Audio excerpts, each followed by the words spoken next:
My name is Sarah Wilson, and today I'm 54 years old. I'm here to share something that completely changed my life when I was 37 and suffered a serious car accident, a very serious one. Today, I'm a miracle, and I'm going to share what fasting did in my life and in my family's life. I only saw that huge red truck coming in our direction. My voice tore through the silence. No! Sound of violent impact, breaking glass, crushing metal. Back then, I worked as a cashier at the high-value supermarket in Boston. It wasn't a glamorous job, but it allowed me to be present for my children. Ethan, who was 6 years old at that time, and Emily, who was 12. I met my husband, Gabriel Santos, 31 years ago through mutual friends. He had just arrived from Brazil. He lived in Rio de Janeiro and came here to the United States full of dreams and determination. I remember our first date as if it were yesterday. I could barely understand his heavily accented English, but there was something in his eyes, a hope, a kindness that transcended any language barrier, and I fell in love with him. My parents didn't like it much at the time because their dream was for me to marry an American, but later they saw that Gabriel was a good person for me. And he really was, very affectionate, a good person, and they got to know him and liked him. Gabriel worked in construction. He woke up every day at 5 in the morning, regardless of the weather, and returned home exhausted. We both came from families without resources. My parents lived paycheck to paycheck in a small apartment in Dorchester. His parents faced similar difficulties in the outskirts of Rio de Janeiro, there in Brazil. We had a dream of taking our children on a trip to Disney. Even though I'm American, I had never visited Disney. And my children and my husband had this dream. I think a lot of people all over the world have this desire to know the land of magic, to meet Mickey. And it really is very beautiful there, and if anyone ever has the opportunity to visit, it's really worth it. Even as an adult, you have to see it. For 3 years, we saved every possible penny. The glass jar in our kitchen slowly filled up. I worked overtime on holidays. Gabriel took weekend jobs. We canceled cable TV, only changed our phones when they completely broke, bought clothes at thrift stores, made all possible savings to fulfill our dream. When we finally told the children about the Disney trip, the expression on their faces, wow, that was worth every sacrifice. Ethan jumped around shouting, "I'm going to meet Mickey," while Emily, who was 12 years old and already in that teenage phase, even trying to appear too grown up for it, couldn't hide her smile. It was a greater joy to see our children happy. For Gabriel, it was a special achievement. He always told me how, as a child in Brazil, he knew of children, families who went to Disney, and always had that desire, that dream, and he always thought he would never be able to fulfill that wish. The day came when we traveled. We left home in the early morning because we were going to drive to Disney, and it would be more than 15 hours on the road. Driving, we arrived in Mickey's land. Our days at Disney were magical. Seeing Cinderella's castle for the first time, Ethan hypnotized by the parade, Emily overcoming her fear and going on the Space Mountain roller coaster with her dad. Gabriel took pictures of everything, as if he needed to prove to himself that we were really there. At night, when the children were sleeping exhausted, he looked at the day's photos on his phone and said, "We did it, love. We were able to give this to our children." On the last day, we had a special dinner. Ethan fell asleep with his arms around the Woody doll we bought. Emily said it was the best day ever. Gabriel held my hand under the table, and his eyes shone with gratitude. We left Disney late in the afternoon. The trip to Boston would take more than 15 hours, so we planned to stop at a hotel halfway. Gabriel and I would take turns driving. It was already night. We were on I-95. The children were sleeping in the back seat, Emily with headphones on, Ethan hugging his new Woody. Gabriel had driven the first few hours, and I would take over soon. "Let's stop at the next station to switch," he said, yawning. That's when I saw the lights. Headlights coming in our direction. On the wrong side of the road, a huge red truck. Everything seemed to slow down. I remember every detail. Gabriel's face turning to me in slow motion, Michael Jackson's music playing. Gabriel loved Michael Jackson's songs. Ethan mumbling in his sleep. Emily adjusting her pillow. My voice simply tore through the silence. "No!" I only heard the sound of violent impact, breaking glass, crushing metal. I didn't see anything else. Didn't feel anything else. Not even pain. Not even voice. Nothing. I don't remember anything. But seeing that truck coming straight at us, in fractions of seconds where there was nothing to do, there wasn't time for anything. There was no physical reaction. It was all very fast. When I saw the truck, it was very close to our car. I will never forget that scene. That red truck getting close to our car. Just remembering, it seems like it happened not long ago. I found out that help arrived very quickly to the accident site.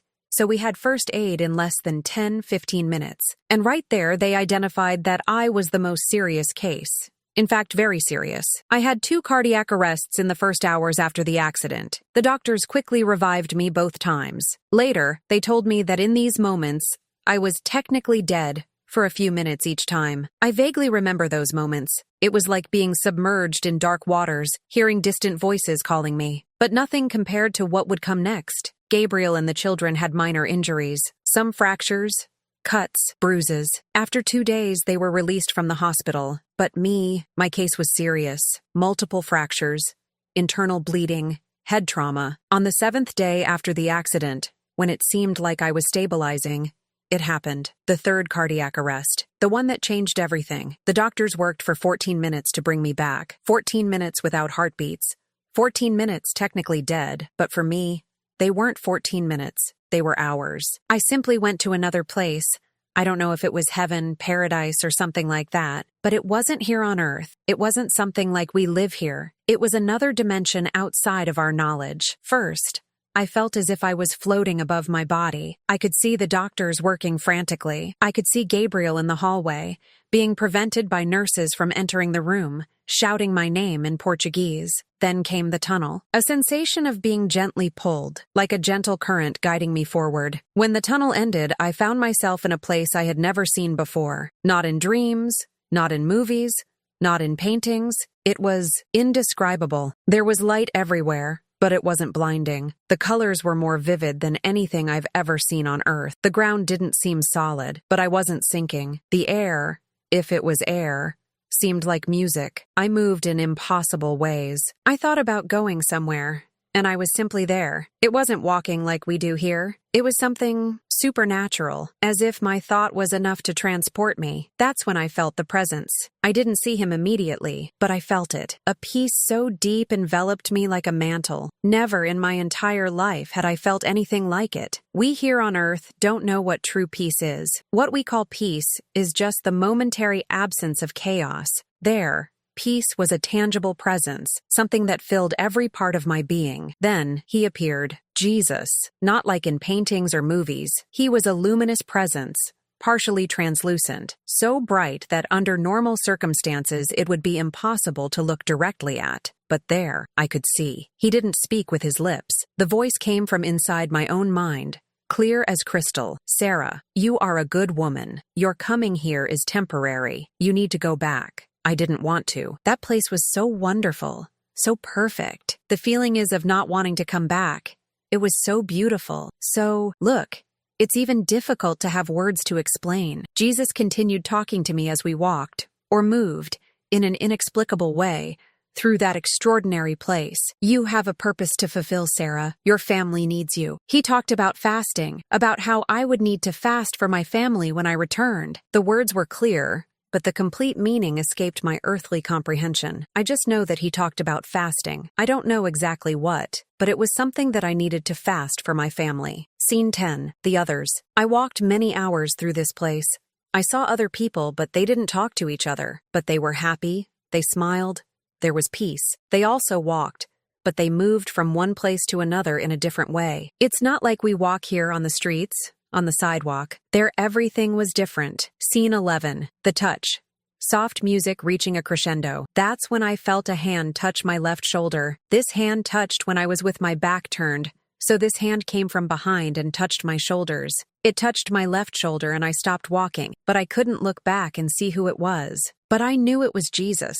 I'm sure it was him, because even without seeing, it illuminated a lot. Everything around was illuminated. A brightness. It was an inexplicable brightness, and that's when I came back. I saw myself entering my body as the doctors resuscitated me. That's when I really survived death. The doctors said that for 14 minutes they tried to revive me during the last cardiac arrest, but when I experienced all this in that place, it seems I spent hours there. It doesn't seem like it was this same time of 15 minutes. It seemed much more than that. I woke up 3 days later. Gabriel was sleeping in an uncomfortable chair next to my bed, holding my hand even in sleep. "Gabe," I whispered. my voice rough. He woke instantly, red eyes somewhat emotional. Sarah, my God, you're back. He called doctors, nurses. Everyone seemed surprised at my lucidity after everything I had been through. When we were finally alone, Gabriel cried again, this time with relief. I saw Jesus, I managed to say. He squeezed my hand, without questioning, just listening without quite understanding. I told him little by little, because I also didn't remember everything, and I was a bit lost, not knowing exactly everything that had happened between real life and what I lived in that other place.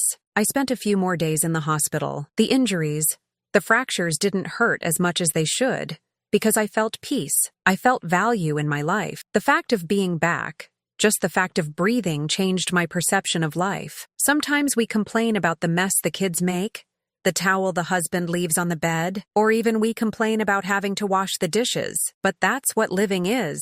If we have dirty pots, dirty dishes to wash, it's because we have the daily food. If the house is messy with toys scattered, it's because our children are healthy. They have energy. I was never a woman of faith, religious, nor was my husband, but unconsciously I felt that I needed to be a woman of faith. It wasn't as I wanted, I just felt it without wanting to feel it. It's kind of strange to explain, but that was it. 1 week after returning home, I began the fast that Jesus had mentioned. Gabriel didn't understand at first, but respected it. I can't fully explain, I told him. I just know I need to do this. I fasted once a week, not just from food, but from distractions, from negativity, from complaints. I dedicated these days to prayer, to reflection, to gratitude. Something changed in our family. The arguments decreased. We found solutions where before we saw only problems. The children noticed the difference even back then. You don't get angry like before, Emily commented one day. Life is too precious to waste on anger, I replied. My marriage was restored, because we did have many disagreements. But after I started fasting, I noticed how much our family's life changed. I practice fasting to this day, since I had that life experience. Today, 17 years after the accident, I can say that those 14 minutes completely transformed who I am. The experience I had with Jesus showed me that there is something greater than we can see or touch in this world. Before, I lived worried about things that today I see as insignificant. Now I know that each moment is a precious gift. Each breath, each smile, each hug. These are treasures that we must value. Faith entered my life in a way I never thought possible. Not through doctrine or tradition, but through direct experience with something that transcends our everyday reality. It was as if a veil had been lifted, revealing a dimension of existence that had always been there, but that I had never perceived. Fasting has become a sacred practice for me. It's not just about abstaining from food, it's about creating a space for spiritual connection, for silencing the noise of the world and listening to the inner voice that we all have, but rarely listen to. When I face difficulties today, I remember the peace I felt in that place. I remember the touch on my shoulder. I remember that we are not alone on this journey. I wanted you to comment here if you fast, if you are women who at some point in life went through some difficulty and faith transformed your life. Your story can inspire someone who is going through the same. And if you are facing a difficult moment now, I want you to know that there is hope. There is beauty. Even in the most challenging circumstances, there is purpose in your journey, even when the path seems dark. My experience taught me that we are much more than our physical bodies, much more than our daily concerns. Leave a comment here if you have experienced something similar, or even if you fast. I think it's important to share this among people. Life is a precious gift. Each moment, each breath, each heartbeat, everything is sacred. Don't waste time with resentments or trivial concerns. Love deeply, forgive generously, live fully. And remember, the peace that we all seek outside is in fact within us. It has always been there. Sometimes we just need to silence the outside noise to find it.